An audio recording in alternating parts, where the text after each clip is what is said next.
children if you live in Fallujah. That's the advice from Iraqi health officials who say the number of birth defects they see is rising. Parents and medical staff blame weapons used by the Americans. A government study shows high levels of dioxins and radiation have been found in more than 40 sites across Iraq. One of them is Fallujah, a city west of Baghdad. In 2004, it became the scene of fierce fighting between militants and the US Army. More than half of all homes, schools and mosques were destroyed. At least 200,000 people were made homeless. War and neglect have left a legacy of environmental ruin. You may find some of the images in John Simpson's report distressing. The main hospital in Fallujah is newly opened, impressive and built with American money. But it's hard to find the truth about birth defects even here. The Iraqi government doesn't encourage people to talk about it. The official version is that there is no real problem, just 1 or 2 more cases a year than the Iraqi average. People here told us the government doesn't want to cause any embarrassment for the Americans.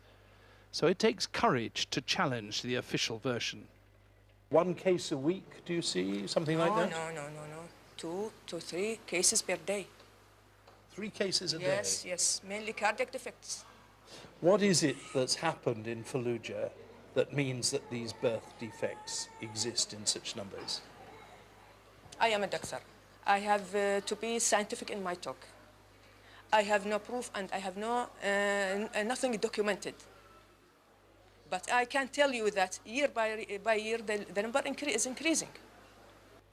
And the sudden rise began after the fighting in 2004. We got some idea of the scope of the problem at a disability clinic. The staff feel swamped physically and emotionally. It's very painful, she says. I feel as though they're my own children. I feel helpless.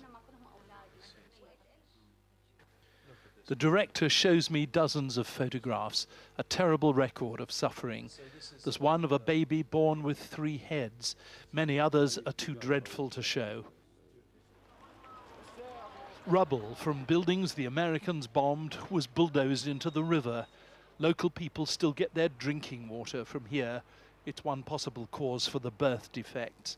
Now officials are advising women not to have children at all. Fallujah, strongly Sunni Muslim, was a major center of resistance to the Americans. The fiercest fighting happened here in Al-Julan, and this is where the worst cases are found now. This little girl has 6 fingers on each hand, 6 toes on each foot. In this house, all 3 small children have serious birth defects. The 2 boys are partially paralyzed. The little girl has brain damage. Their mother blames the Americans. Until there's a proper independent investigation, we won't know if she's right. But what's certain is that thousands of children in this place have been terribly, cruelly damaged. John Simpson, BBC News, Fallujah. And the time